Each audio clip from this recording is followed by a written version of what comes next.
মানুষ বলে থাকেন যে জীবনে সময়ের পূর্বে এবং ভাগ্যের থেকে বেশি কিছুই পাওয়া যায় না। এটা যার যার নিজের বক্তব্য। আমি বলবো এই সময় আসলে কি? এই সময় হলো যাতে যুগ যুগান্তর নিহিত আছে, যার মধ্যে দিন আছে, মাস আছে, বছর আছে, ঠিক কিনা? বাস্তবে আপনার কাছে সময় কতটা আছে যা আপনি সদ্ব্যবহার করতে পারেন? তখন থেকে আছে যখন থেকে আপনি নিজেকে বুঝতে শুরু করেন। ততক্ষণ আছে যতক্ষণ না আপনি এই সংসার ছেড়ে চলে যাচ্ছেন। শুধু এটুকু সময় আছে আপনার কাছে। আর যদি ভাগ্যের কথা বলা হয়, তাহলে ভাগ্য হলো সেই পরিস্থিতি যখন মানুষ নিজেকে সময়ের হাতে সমর্পণ করে দেন, তাকে ভাগ্য বলে। অর্থাৎ আপনি জীবনে পরিশ্রম করেছেন, বিপদের সম্মুখীন হয়েছেন, সামনে এগিয়ে গেছেন, কোথাও পৌঁছে গেছেন, এবং তখন আপনার মনে হলো যে ব্যাস এখানেই থেমে যাওয়া উচিত। তাহলে সেটাই হবে আপনার ভাগ্য। যদি ভাগ্যের কথা বলা হয়, তাহলে বলবো সত্যবানের ভাগ্যে মৃত্যু লেখা ছিল, কিন্তু সাবিত্রীর কর্ম তাকে পুনর্জীবিত করে তুলেছিল। অর্থাৎ এই ভাগ্য বদল করা সম্ভব কর্ম এবং পরিশ্রমের দ্বারা। ভেবে দেখুন, রাবণ মাতা সীতাকে হরণ করেছিল। যদি শ্রীরাম সেটাকে ভাগ্য বলে মেনে নিতেন, তাহলে কখনো ভাগ্য বিধাতা হয়ে উঠতে পারতেন না। ভাগ্য হলো একটা বাঁধন যেটাকে ভেঙে ফেলা খুব প্রয়োজনীয়। নিজের লক্ষ্যের কাছে পৌঁছতে হবে। হতেই পারে এই লক্ষ্য হলো পরমাত্মার কাছে পৌঁছে যাওয়া। আপনি যদি পরমাত্মার কাছে পৌঁছতে নাও পারেন, তাও সেই পথে কিছুটা অগ্রসর হতে পারছেন, তাই না? তাহলে ভাগ্যের এই বাঁধন ভেঙে ফেলুন, নিজের কর্মের দ্বারা নিজের প্রারব্ধ গড়ে তুলুন এবং আমার সাথে ভালোবেসে বলুন, রাধা রাধা। নন্দ বাবাও খেলার ছলে খুব বড় বড় শিক্ষা দিতেন। অনেকদিন আগেকার কথা, বাবা আমার জন্য একটা মানচিত্র নিয়ে এলেন। এটা ছিল জম্বুদ্বীপের মানচিত্র। ঠিক যেন একটা ধাঁধা, যা টুকরো টুকরো করে বিভিন্ন দিকে ছড়ানো, যেগুলোকে আমায় জুড়তে হতো। ব্যাস শুধু এটুকুই ছিল আমার কাজ। আমি বারবার প্রচেষ্টা করলাম, কিন্তু বারবার অসফলই রয়ে গেলাম। বাবা এটা দেখলেন এবং হাসলেন। বাবা বললেন, একটা কাজ করো, এই প্রত্যেকটি অংশকে উল্টে রাখো। আমিও উল্টে রাখলাম। তারপরে দেখলাম প্রত্যেক অংশে মানুষের শরীরের কোনো না কোনো অংশ চিহ্নিত। কোথাও হাত আছে, পা আছে, কোথাও মুখ আছে। বাবা বললেন যে এবার এটা জুড়তে চেষ্টা করো। আমিও জুড়ে দিলাম। মানুষের মানচিত্র পূর্ণ হলো। এবার বাবা বললেন, এটা উল্টে রাখো, মানচিত্র পূর্ণ আকার ধারণ করেছে। আমি বললাম, ঠিক আছে। আমি উল্টে রাখলাম। দেখলাম জম্বুদ্বীপের মানচিত্র পূর্ণ হয়েছে। বাবা বললেন, যদি দেশকে সফল করে তুলতে চাও, শক্তিশালী করতে চাও, স্থির বানাতে চাও, তাহলে সবার আগে দেশবাসীকে একত্রিত করতে শেখো। সকল সৈন্যগণ যখন একজোট হয়ে দাঁড়াবে, তখন দেশের শক্তি আরো বেড়ে যাবে। শুধু তাই নয়, বাবা বললেন, যদি ভালোবাসার সাথে জড়িয়ে পড়ো, তাহলে পরমাত্মাও তোমার সামনে এসে দেখা দেবেন। তাহলে এটাই করুন আর আমার সাথে ভালোবেসে বলুন, রাধা রাধা।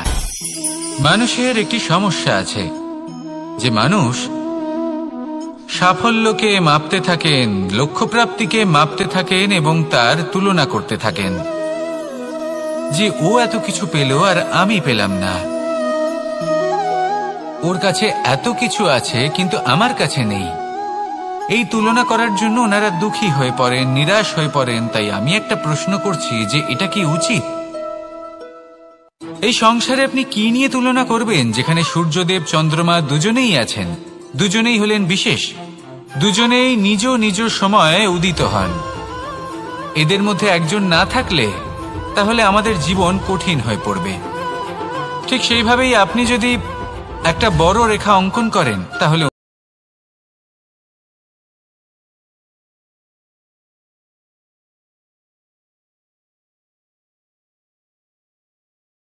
মনে হতে পারে যদি আপনি যুদ্ধ করতে চান, আপনার তলোয়ারের প্রয়োজন পড়বে।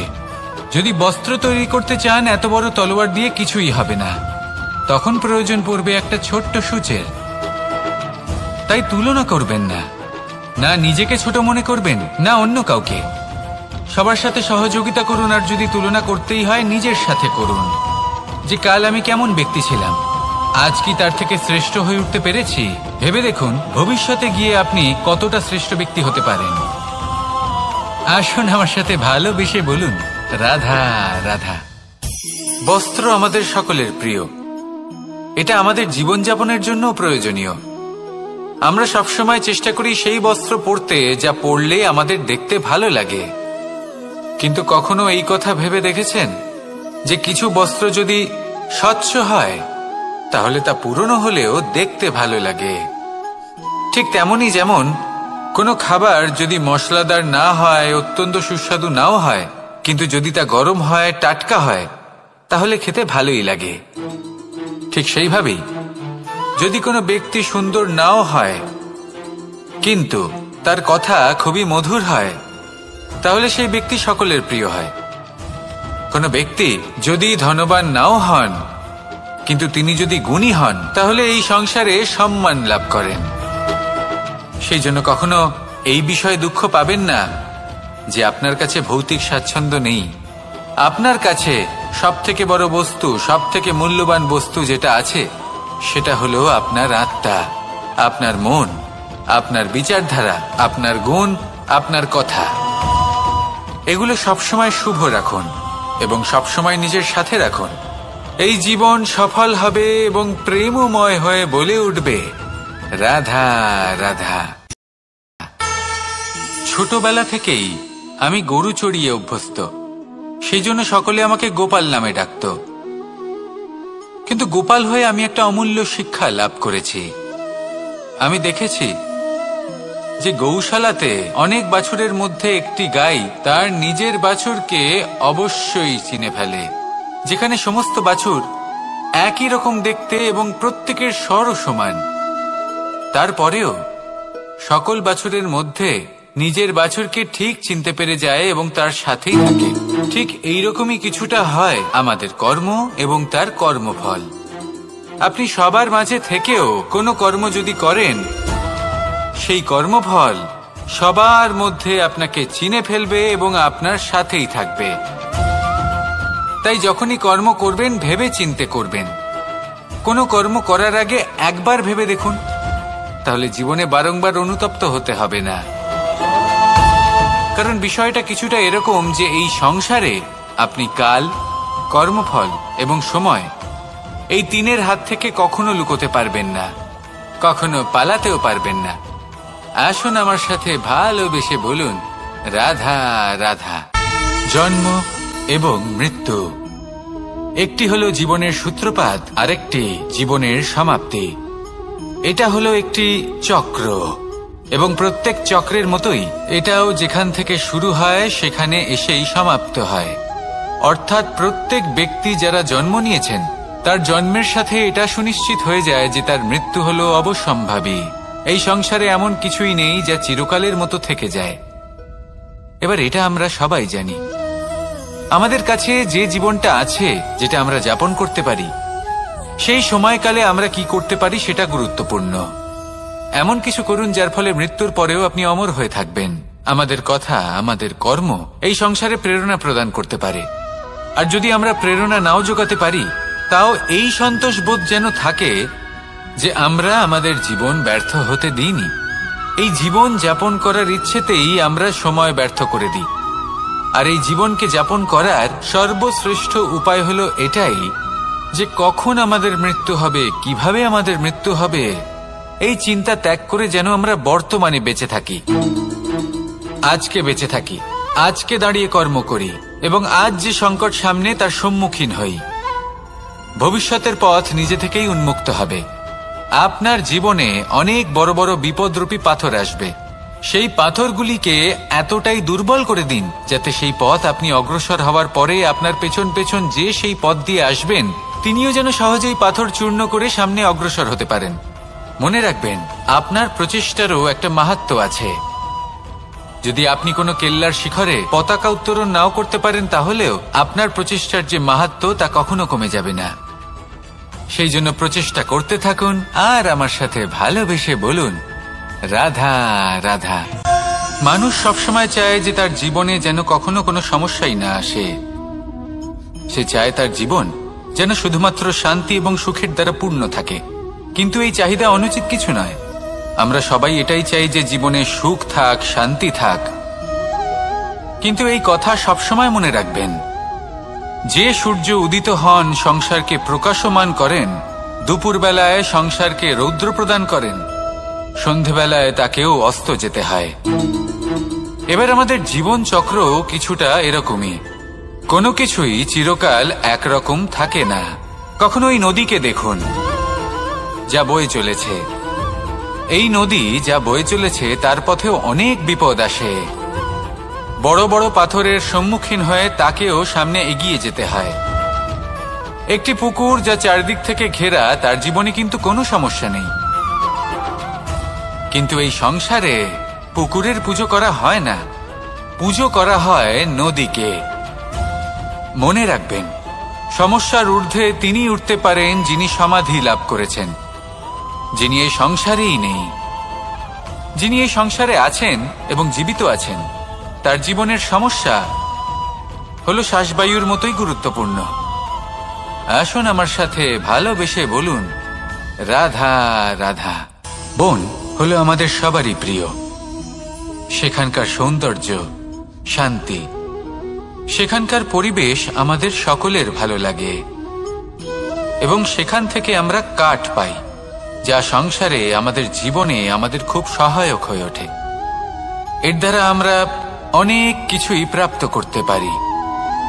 অনেক বাদ্যযন্ত্র আমরা লাভ করতে পারি। এর অনেকভাবে প্রয়োগ সম্ভব। কিছু কাঠ অত্যন্ত সুগন্ধি হয়, যা আমরা ঈশ্বরকে নিবেদন করি, যেমন চন্দন। এবার ভাবুন, একজন অসাবধানী ব্যক্তি, তার হাত থেকে ছোট্ট একটা আগুনের ফুলকি যদি সেখানে পড়ে, তাহলে তা সমগ্র বনকে ভস্ম করে দিতে পারে। আর যখন এই আগুন ছড়িয়ে পড়ে, তখন তা কাউকে রেহাই দেয় না। অন্য বৃক্ষকে নয়, পাতাকে নয়, ফলকে নয়, কাঁটাকে নয়, কাউকে নয়, পথে যাকে পায় তাকেই ভস্ম করে দেয়। এই ছোট্ট আগুনের ফুলকি। কিন্তু এই ছোট্ট আগুনের ফুলকি সবার আগে কাকে ভস্ম করে? সেই সকল ছোট ছোট শুকনো পাতা, সেই ছোট ছোট গাছের ডাল। ঠিক সেইভাবেই আপনার জীবনে একজন খারাপ ব্যক্তি এসে হয়তো আপনার সমগ্র জীবন ধ্বংস করে দিতে পারে। আর আপনার এই জীবনে এই ছোট ছোট শুকনো পাতা এবং এই ছোট ছোট শুকনো কাঠ আপনার ছোট ছোট স্বার্থ। আপনার স্বার্থের দ্বারা এই অশুভ ব্যক্তি আপনার মনে অশুভ আবেগ বাড়িয়ে তুলবে এবং আস্তে আস্তে আপনার জীবন শেষ করে দিতে পারে। তাই মনে রাখবেন, এই জীবন অমূল্য। আপনি হলেন অমূল্য। এই জীবন যাপন করুন এবং এই জীবনের কাছে পৌঁছানোর দ্বার আর কোথাও নেই, আপনার কাছেই আছে। আপনার মনে, আপনার বিবেকে, আপনার দৃষ্টিভঙ্গিতে, আপনার ভাবনাতেই আছে। এই দ্বারকে খুলুন। জীবন সফল হবে আর ভালোবেসে বলবে, রাধা রাধা। কথায় আছে যে স্বপ্ন এবং লক্ষ্য হলো একটি মুদ্রারই দুটি দিক। যতক্ষণ না স্বপ্ন দেখছেন, ততক্ষণ বুঝবেন কি করে আপনার লক্ষ্য কি?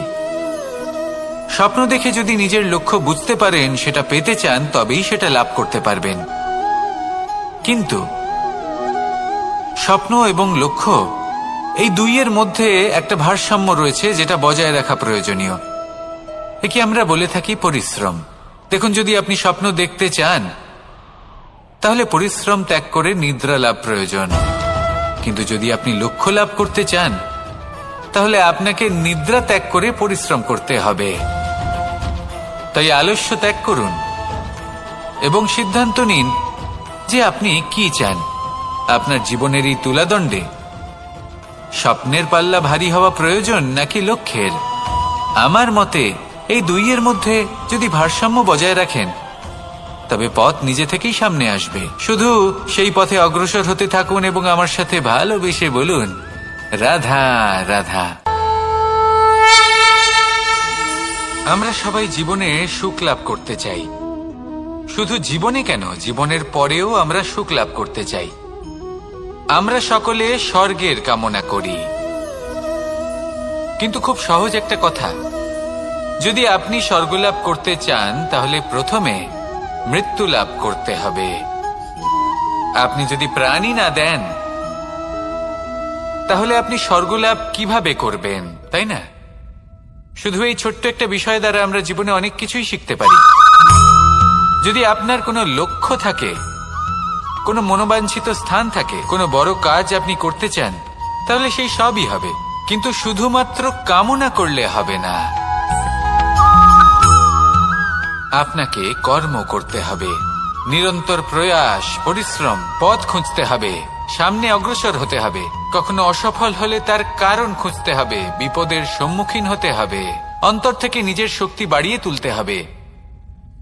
তবেই আপনি নিজের লক্ষ্য লাভ করতে পারবেন, মনোবাঞ্ছিত স্থান পাবেন। মহান নদী গঙ্গা একটি বিন্দু দ্বারা শুরু হয়, ধীরে ধীরে অগ্রসর হয়।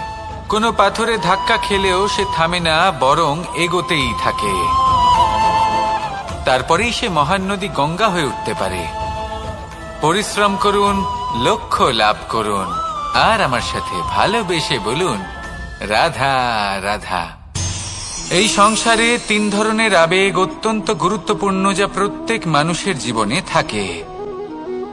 প্রথমটা হলো আনন্দ, যা আমরা সবাই লাভ করতে চাই। দ্বিতীয় হলো ক্রোধ, এটা তখনই আসে যখন আমরা আমাদের উপর নিয়ন্ত্রণ হারাই বা কোনো পরিস্থিতি আমাদের প্রতিকূল হয়ে থাকে। তৃতীয় হলো দুঃখ, এই দুঃখ তখনই আসে যখন কোনো একটা পরিস্থিতি আমাদের মনের মতো হয় না, বা আমাদের প্রিয়জন আমাদের বুঝতে পারেন না, আমরা অমূল্য কিছু হারিয়ে ফেলি, তখন এই দুঃখ আমাদের হৃদয়ে আশ্রয় নেয়। এই 3 আবেগ হলো এমন যে আমাদের জীবনে আসতে এবং যেতে থাকবে। কিন্তু এই 3টি আবেগের বিষয়ে কোন কথাটা মনে রাখতে হবে সেটা শুনুন। যখনই আপনি আনন্দে থাকবেন, প্রতিশ্রুতি দেবেন না, কারণ যখন মানুষ আনন্দে থাকেন তখন তিনি নিজের বিবেক বোধ হারিয়ে ফেলেন। দ্বিতীয়ত, যখনই আপনি ক্রুদ্ধ হবেন, উত্তর দেবেন না, কারণ ক্রোধের বশে যে উত্তরই দেবেন সেটা শুভ হবে না। তৃতীয়ত, যখনই আপনি দুঃখী থাকবেন, কোনো সিদ্ধান্ত নেবেন না, তখন নিজের মনের ওপর, নিজের কর্মের ওপর, নিজের উপর নিয়ন্ত্রণ রাখতে চেষ্টা করুন। যদি এই 3টি আবেগের ক্ষেত্রে এই জিনিসগুলো মনে রাখেন, তাহলে জীবনে কখনো আক্ষেপ করবেন না। আসুন আমার সাথে ভালোবেসে বলুন, রাধা রাধা। আমাদের মধ্যে বেশিরভাগ মানুষ কোনো না কোনো মহাশক্তির উপস্থিতিকে বিশ্বাস করেন। আমরা মনে করি যে এ হলো সেই মহাশক্তি যার প্রভাব, যার কৃপা চিরকাল আমাদের উপর বজায় থাকে। আমাদের কর্মের ওপর, কর্মফলের ওপর চিরকাল তার দৃষ্টি থাকে। আমাদের মধ্যে কেউ একে ঈশ্বর মনে করেন, কেউ বা প্রকৃতি মনে করেন, বা কেউ কোনো গৃহপালিত পশুর মধ্যে মহাশক্তির দর্শন লাভ করেন, বা কেউ কোনো বস্তুর মধ্যে। প্রত্যেকের নিজস্ব বিশ্বাস আছে, কিন্তু সেই শক্তির থেকে আশীর্বাদ লাভের জন্য বা কোনো ইচ্ছে পূরণের জন্য আমরা কখনো না কখনো মন্দিরে যাই। এই মন্দির শব্দের সূত্রপাত কিভাবে, আগে সেটা বুঝে নেওয়া যাক। মন্দির, এই শব্দের আরম্ভ হল মনের দ্বারা। কিন্তু বেশিরভাগ মানুষ যখনই মন্দিরে যান কোনো ইচ্ছে পূরণের জন্য বা ইচ্ছে পূরণ হওয়ার পরে ধন্যবাদ দেওয়ার জন্য, তখন তিনি শুধুমাত্র শারীরিকভাবে সেখানে উপস্থিত থাকেন। তার মন তো সাংসারিক কাজের মধ্যেই ঘোরাফেরা করতে থাকে, তাই না? তাহলে বলুন, এর অর্থ কি? যদি আপনি মন্দিরে নিজের মনকেই না নিয়ে যান, তাহলে তার কি লাভ হবে? মন্দিরে গিয়ে নিজের মনকে ঈশ্বরের চরণে পূর্ণরূপে সমর্পণ করুন। নিজের মন থেকে ঈশ্বরের আরাধনা করুন, আর এই মন থেকেই বলুন, রাধা রাধা। মানুষ শুধুমাত্র 2 ধরনের ব্যক্তির সামনেই নত হন। একজন হলেন তিনি যাকে তিনি সম্মান করেন, আর আরেকজন যাকে তিনি ভয় পান। এবার কোনো ব্যক্তি যদি আপনার সামনে নত হন, তাহলে তার পেছনের কারণ কি? আপনার প্রতি সম্মান নাকি আপনার প্রতি ভয়? সেটা আপনাকেই বুঝতে হবে। যদি আপনি এমন মনে করেন যে তাতে কি যায় আসে, ভয় হোক বা সম্মান, কেউ আমার সামনে নত তো হচ্ছেন, যদি এটা আপনার চিন্তা ভাবনা হয়, তাহলে আপনাকে মনে করিয়ে দিই, এই সময় বদলাতে বেশি সময় লাগে না। আজ যে ব্যক্তি আপনাকে দেখে ভয় পাচ্ছে, কাল এই ভয়ের সমাপ্তিও ঘটতে পারে। আবার এমনও হতে পারে যে তার কাছে অত্যাধিক শক্তি চলে এলো। অনেক কিছুই হতে পারে।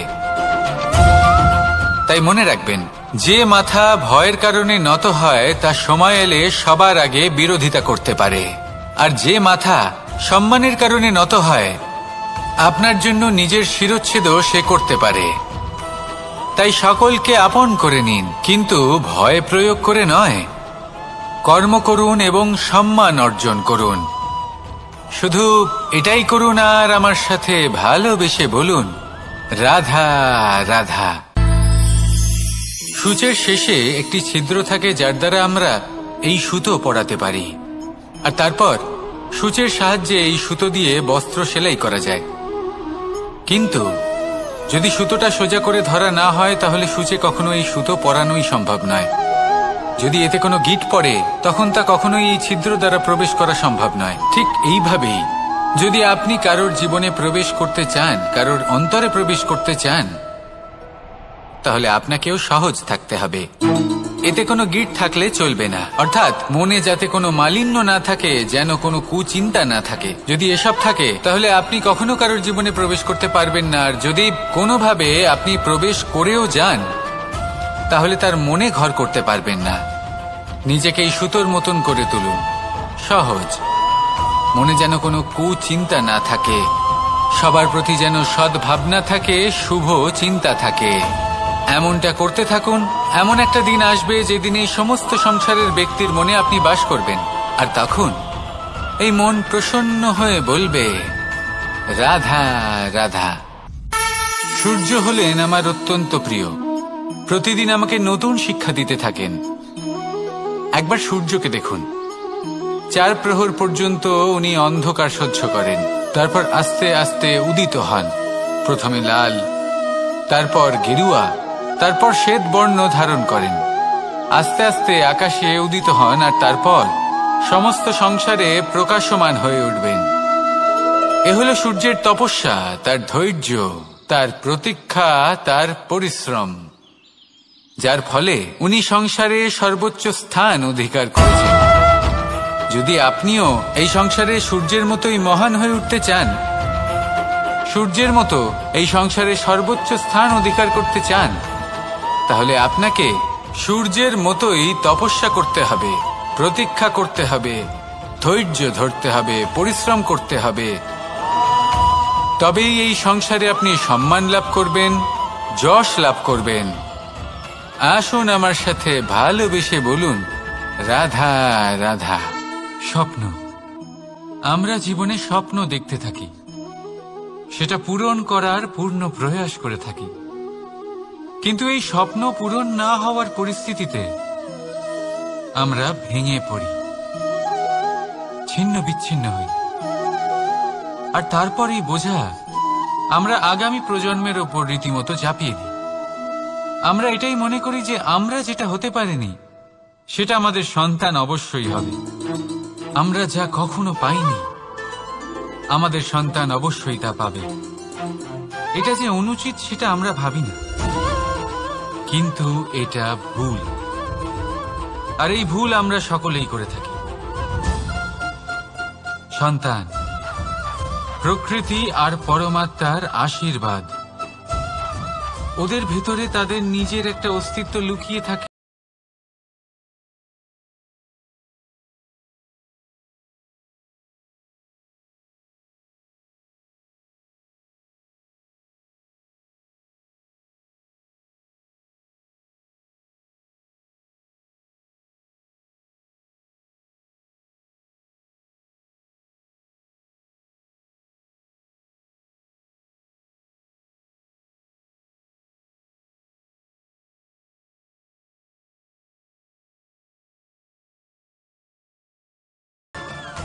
রাধা রাধা।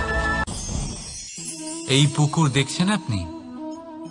পুকুরের জল কখনো প্রবাহিত হয় না, একই স্থানে জমে থাকে, আর সেই কারণে কিছুদিন পর ময়লা হতে শুরু করে। কিন্তু তাও আমরা একে ত্যাগ করি না, আমরা তবুও একে পুজো করি, শুধুমাত্র এই কারণে নয় যে অতীতে সে আমাদের তৃষ্ণা মিটিয়েছে, কিন্তু এই কারণেও যে যদিও বা সে ভবিষ্যতে আমাদের তৃষ্ণা না মেটায়, কিন্তু প্রয়োজন হলে আগুন অবশ্যই নেভাতে পারে। ঠিক সেই রকমই হয় আমাদের সম্পর্ক, সম্পর্ক যা আমরা বহু বছর পরিশ্রম করে তৈরি করি, যে দরকার পড়লে আমাদের সহায়ক হয় কোনো না কোনোভাবে। সেই জন্য সম্মান করতে শিখুন এই সম্পর্কগুলিকে, শিখুন এই সম্পর্কগুলিকে অটুট রাখতে। কথায় কথায় এই সম্পর্কগুলিকে ভেঙে দিতে শিখবেন না। রাধা রাধা। বিষ, এই শব্দটা শুনলেই মনে অনেক কল্পনা জন্ম নেয়। কল্পনা অসহ্যকর তিক্ততা, কল্পনা অত্যন্ত বেদনাদায়ক মৃত্যু। এবার যদি আপনাকে জিজ্ঞেস করা হয় যে সবচেয়ে বিষাক্ত বিষ কোনটা, তাহলে আপনি কি বলবেন? কেউ বলবে সর্পের বিষ, কেউ বলবে কাঁকড়া বিছের, কেউ বলবে কালকিউটের বিষ। কিন্তু না, এই সমস্ত রকম বিষ সেই বিষের সামনে টিকতে পারবে না যাকে আমরা বলে থাকি কানের মধ্যে ঢালা বিষ। শুনতে অত্যন্ত মিষ্টি, কিন্তু তিক্ততায় অত্যন্ত বিষাক্ত। পেটের মধ্যে যাওয়া এই বিষ শুধুমাত্র একটি মানুষের মৃত্যুর কারণ হয়, কেবল একটি। কিন্তু কানের মধ্যে ঢালা এই বিষ একাধিক সম্পর্কের নাশ করতে পারে। আর এটাতে সেই ব্যক্তির ভুল নেই যে আপনার কানে বিষ ভরেছে, আপনি তাকে দোষ দিতে পারেন না। এখানে দোষ আপনার নিজের, যে এই বিষকে আপনি নিজের উপরে প্রভাব ফেলতে দিয়েছেন, এই বিষকে সুযোগ দিয়েছেন আপনার ক্ষতি করতে। এটা আপনার ভুল। সেই জন্য কুমন্ত্রণায় কখনো কান দেবেন না। আপনার মনে ভালোবাসার দৃঢ়তা জাগিয়ে তুলুন আর নষ্ট করে দিন এই সংসারের সমস্ত বিষের প্রভাবকে। রাধা রাধা। জীবন, আমাদের এই জীবন, সুখ আর দুঃখ, এই দুইয়ের মিশ্রণ। এদের সংমিশ্রণই জীবনের ভারসাম্য বজায় রাখে। এখন এই সুখ, সুখ এমন এক বস্তু যাকে সবাই খুঁজে চলেছে। দুঃখ এমন এক অনুভূতি যা সবার কাছে আছে। আমাদের প্রত্যেকের জীবনে সুখ আর দুঃখ আসতে থাকবে আর যেতেও থাকবে, এটা অবশ্যই জীবনে থাকবে। কিন্তু সফলতা, এটা সবার জীবনে আসে না। কেন? কারণ এই সফলতা সুখ আর দুঃখের দ্বারা প্রাপ্ত হয় না। সফলতা প্রাপ্ত হয় নিজের উপরে বিশ্বাস করতে থাকলে।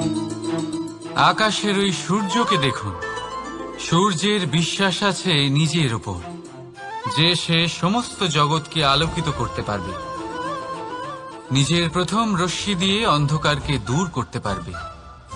সূর্য এই বিশ্বাস নিয়েই আসে, আর কিছুক্ষণের মধ্যেই সমস্ত সংসার থেকে অন্ধকারকে বিনাশ করে ফেলে সে। তাহলে মনে রাখবেন, এই সুখের আভাস, এই দুঃখের অনুভূতি আসতেও থাকবে আর যেতেও থাকবে। শুধু নিজের উপরে বিশ্বাস রাখুন, তারপর দেখবেন এই সফলতা আপনার দাস হয়ে থাকবে। রাধা রাধা। চাঁদ কত শ্রেয়, শুভ্র, কত সুন্দর। কিন্তু যদি আপনি মনোযোগ সহকারে দেখেন তাহলে দেখবেন এই চাঁদেও দাগ আছে। আর এই দাগগুলি থাকার কারণে কি এই চাঁদের মাহাত্ম্য কখনো কমে যায়? কখনো নয়। এর কারণ হলো চাঁদের নিরন্তর চেষ্টা। একবার এই আকাশে দেখুন, এই অন্ধকার সবসময় চেষ্টা করে চাঁদকে ঢেকে দেওয়া, কিন্তু এই চাঁদ সবসময় এই অন্ধকারের সাথে লড়াই করতে থাকে। অমাবস্যা থেকে শুরু করে চাঁদের এই যাত্রা পূর্ণিমা অবধি পৌঁছেই যায়, আর তাই এই চাঁদের পুজো করা হয়। এই কারণে এই চাঁদকে মাহাত্ম্য দেওয়া হয়। এইভাবেই যদি আপনার মধ্যে কোনো দোষ থাকে, কোনো খারাপ কিছু থাকে, তাহলে সেটা কোনো বড় ব্যাপার নয়। চেষ্টা করুন সেটাকে শুধরে নেওয়ার, কিন্তু সেই কারণে নিজেকে খারাপ মনে করা এটা অনুচিত। নিজের ভুলগুলো, নিজের দোষগুলো, নিজের খারাপ দিকের কথা ভুলে আপনি এই সংসারের ভালোর দিকে প্রস্থান করেই দেখুন না।